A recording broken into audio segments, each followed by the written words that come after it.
Hayaan mong sabihin ko sa iyo ang kwento sa Biblia ni Abraham at ng kanyang anak na si Isaac.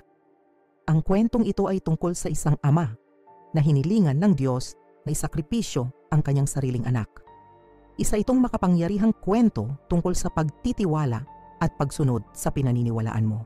Noong unang panahon, sinabi ng Diyos kay Abraham na gumawa ng isang bagay na napakahirap upang ipakita ang kanyang pananampalataya. Babalik tayo sa nakaraan upang makita kung ano ang nangyari at kung paano tumugon si Abraham sa hamon na ito. Bakit sinabi ng Diyos kay Abraham na isakripisyo ang kanyang sariling anak? Isipin na kailangan mong isuko ang isang bagay na napakahalaga sa iyo. Ano ang gagawin mo? Alamin natin kung ano ang ginawa ni Abraham at kung ano ang matututuhan natin sa kanyang kwento bago tayo magpatuloy. Kung interesado ka sa mga kwentong tulad nito, mangyaring bigyan kami ng like at huwag kalimutang mag-subscribe. Magsimula tayo sa pag-uusap tungkol sa kung paano tumanda sina Abraham at Sarah, ngunit hindi sila nabiyayaan ng anumang mga anak. Sila ay taimtim na nanalangin sa Diyos na humihiling sa Kanya na bigyan sila ng isang anak. Sa kalaunan, ang kanilang mga panalangin ay sinagot at ang Diyos ay nagsalita kay Abraham na sinasabi, "Ikaw ay isang matuwid na tao, Abraham, at kinikilala ko ang iyong pag-ibig para sa akin. Bibigyan kita ng isang anak at maraming mga inapo din."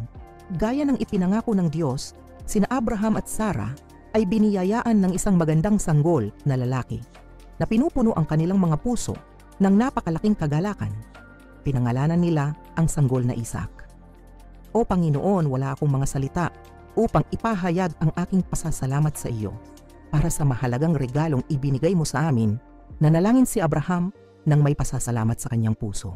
Si Abraham at ang kaniyang asawa, si Sarah, ay nagmasid ng may pagmamalaki at kagalakan habang ang kanilang anak na lalaki ay lumaking isang masunuring at mapagmahal na anak. Masigasig na tinuruan ni Abraham si Isaac na mahalin at sambahin ang Panginoon, na ikintal sa kanya ang kaalaman na siya ay isang napaka-espesyal na anak, isang pangakong tinupad ng Diyos kina Abraham at Sarah. Natuto ng mabuti si Isaac sa kanyang mga aralin at ipinagmalaki ang kanyang mga magulang. Nang maglaon, isang gabi, tinawag ng Diyos si Abraham. Sino ito? Nanginginig na tanong ni Abraham. "Ako ito, Abraham, ang iyong Panginoon. Naparito ako upang itanong sa iyo ang isang bagay," sagot ng Diyos. Ang tanong ng Diyos ay mahalaga. "Mahal mo ba talaga ako?" Naputol ang damdamin at paniniwala ni Abraham. Paanong hindi siya magkakaroon ng pagmamahal sa taong tumulong sa kanya sa mabuti at masamang panahon? Matapat na sumagot si Abraham na nagsasabi, "Paano mo maitatanong sa aking Panginoong, mahal kita higit sa anupaman, na may pusong puno ng pagmamahal at pasasalamat? Kung gayon, gagawin mo ba ang sinasabi ko sa iyo nang hindi ako tinatanong?" Tanong pa ng Diyos. Gayunpaman, sinabi ni Abraham na handa siyang sumailalim sa anumang pagsubok, na anumang naisin ng Diyos sa kanya, gagawin niya kaagad. Natutuwa ang Diyos na marinig ito. Nagpasya siyang bigyan ng tagubilin si Abraham. Bukas ng umaga, sa pagsikat ng araw, "Dalhin mo ang iyong anak, si Isaac, sa isang bundok mo na ituturo ko sa iyo, at doon ay nais kong ihandog mo siya bilang handog na susunugin sa akin." Hindi makapaniwala si Abraham sa kanyang narinig. Naisip pa nga niyang sinabi sa kanya ng Diyos kanina tungkol sa pagkakaroon ng maraming inapo. Pagkatapos na mangako sa kanya ang Diyos ng maraming inapo, napagtanto ni Abraham na hindi matutupad ang pangakong ito maliban kung magkakaroon siya ng anak. Sa kabila ng kawalan ng katiyakan, pinili ni Abraham na magtiwala sa Diyos.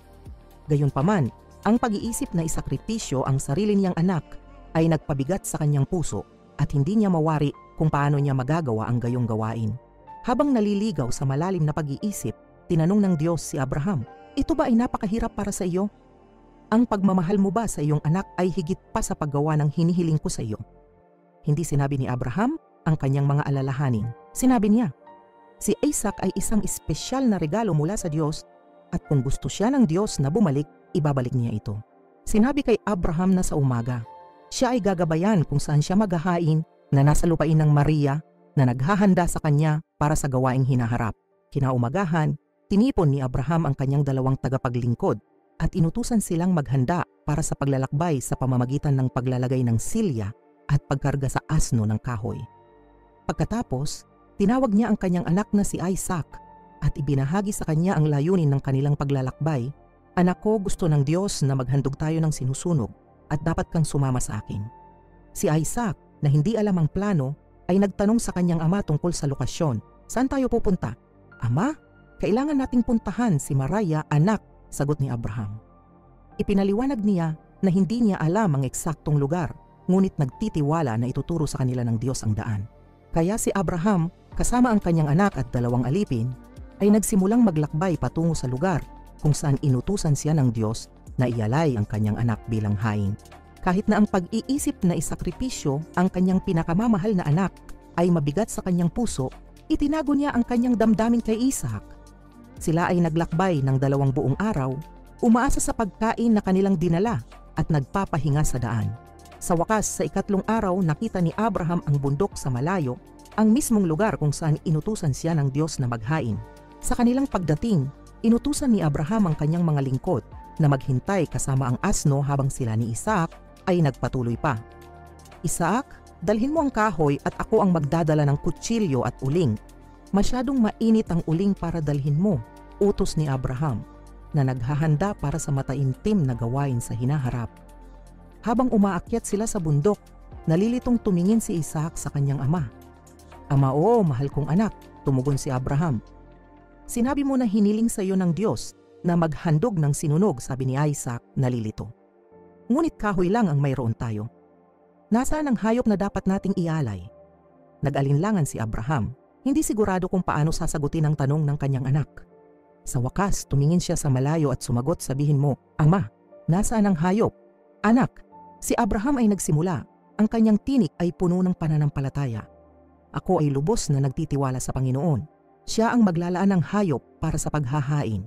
Sina Abraham at Isaac ay nagpatuloy sa kanilang paglalakbay sa tuktok ng bundok at pagdating, si Abraham ay nagsimulang magtayo ng altar gamit ang mga bato at kahoy. Habang nagtatrabaho siya, tahimik na tumulo ang mga luha sa kanyang mga pisngi. Bakit ka umiiyak, Ama? Ano ang nangyayari? Nag-aalalang tanong ni Isaac.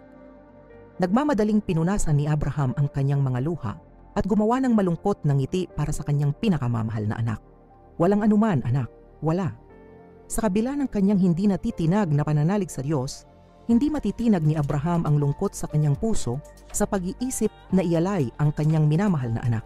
Gayunpaman, ang ideya ng pagsuway sa Diyos ay hindi kailanman sumagi sa kanyang isipan. Dahan-dahan, tinipon ni Abraham ang malalaking bato at isa-isang isinalansan na bumuo ng isang altar. Maingat, inayos niya ang kahoy sa ibabaw ng mga bato. Nang maihanda na ang altar, magiliw niyang iginapos ang mga braso ng kanyang anak at ginabayan siya patungo dito. Nanatiling tahimik si Isaac na puno ng takot. Anak, hindi ko maipahayag kung gaano kasakit ito sa akin, ngunit ito ay isang bagay na dapat kong gawin. Pangako ko ito sa Diyos, pakiusap. Anak, huwag mong pagdudahan ang pagmamahal ko sa iyo, bulong ni Abraham. Nanginginig ang boses sa emosyon. Huminga ng malalim, itinaas ni Abraham ang kutsilyo sa itaas ng kanyang ulo. Nang malapit na niya itong ibababa sa kanyang anak, isang apurahang tinig ang sumigaw sa kanya. Huminto ka, Abraham, sa pangalan ng Panginoon tumigil ka. Hindi mo sasaktan ang iyong anak. Narinig ni Abraham ang isang tinig na sumisigaw. Pagtingin niya sa itaas, nakita niya ang isang anghel na nakatayo roon, nakatingin sa kanya na may magiliw na ngiti. Hindi makapaniwala si Abraham sa kanyang mga mata.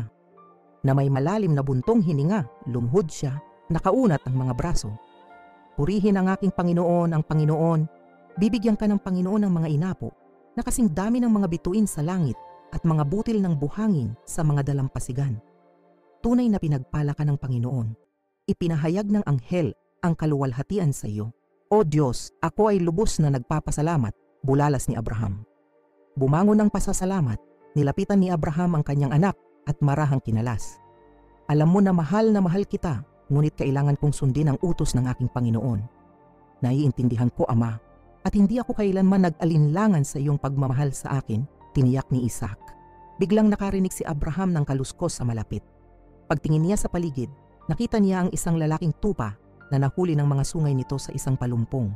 Walang pag-alinlangan, pinuntahan niya ito at inihandog ito bilang hain kapalit ng kanyang anak. Hawak ang kamay ng kanyang anak, lumiko sila upang bumaba sa bundok. Ang lugar na ito ay tatawaging Jehovah Jireh, na ang ibig sabihin ay ang Panginoon ang nagbibigay. Ang mga nagmamahal sa kanya ay palaging magkakaroon ng kanyang mga pagpapala. Ipinahayag ni Abraham ang kanyang puso ay nag-uumapaw sa pasasalamat. Si Abraham at Isaac ay bumaba sa bundok. Ang kanilang pananampalataya sa Diyos ay muling pinagtibay, ang kanilang buklod na mas malakas kaysa dati. Bumalik si Abraham sa kanyang mga lingkod na naghihintay sa kanya ng may pag-asa. Magkasama silang naglakbay pabalik sa Beersheba. Ang puso ni Abraham ay puno ng pasasalamat at pagkamangha sa mahimalang interbensyon ng Diyos. Sa kanilang pagbabalik sa Beersheba, ipinagpatuloy ni Abraham ang kanyang buhay, patuloy na naninirahan sa lupain na ipinangako sa kanya ng Diyos. Kasama si Isaac sa kanyang tabi, ipinagpatuloy niya ang kanyang paglalakbay ng pananampalataya, nagtitiwala sa patnubay at probisyon ng Panginoon sa bawat hakbang ng daan. Ang kwento ni Isaac ay nagpapakita kung gaano kalaki ang handang gawin ni Abraham para sa Diyos. Si Abraham ay handang isakripisyo ang kanyang kaisa-isang anak, tulad ng pag-aalay ng Diyos sa kalaunan ng kanyang sariling anak para sa lahat ng tao.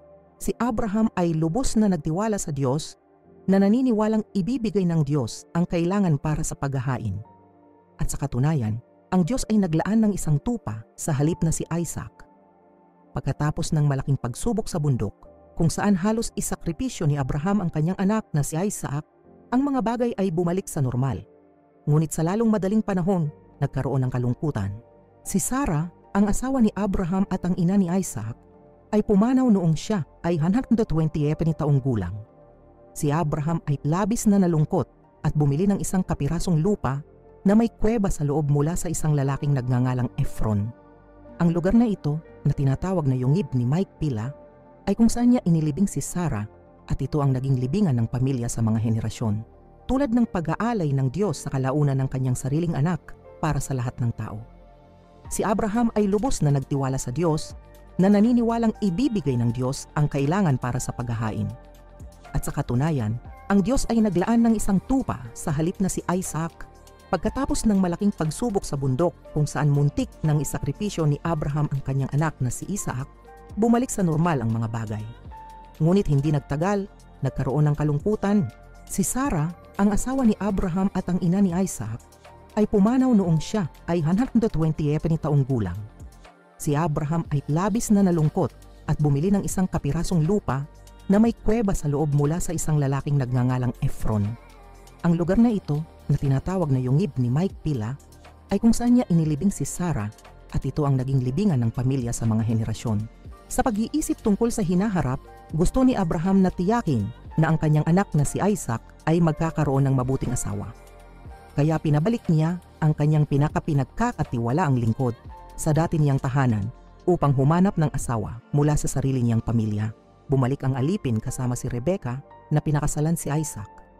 Sa paglipas ng panahon, nagpakasal muli si Abraham sa isang babaeng nagngangalang Keturah, lalo pang lumaki ang pamilya ni Abraham dahil dito. Nang matanda na si Abraham, namatay siya sa edad na 175. Parehong nagsama-sama ang kanyang mga anak na lalaki, sina Isaac at Ismael, na hindi palaging malapit upang ilibing ang kanilang ama sa tabi ni Sarah sa Yungib ng Makpela. Iniwan ni Abraham ang isang malaking pamilya na aalalahanin siya at ipagpapatuloy ang kanyang kwento. Ang kwentong ito ay naglalarawan sa pinakahuling sakripisyo ng Diyos kay Jesus na hindi makatarungang pinarusahan, ngunit naging daan para sa sangkatauhan na mapatawad. Sa pamamagitan ni Jesus, ipinakita ng Diyos ang kanyang pag-ibig sa atin at ang kanyang kahandaang gawin ang lahat para iligtas tayo. Mapagkakatiwalaan natin ang Diyos sa lahat ng bagay sa ating buhay dahil mahal na mahal niya tayo at gusto niya tayong ibalik sa kanya. At kung nagustuhan mo ito, i-click ang like at subscribe buttons.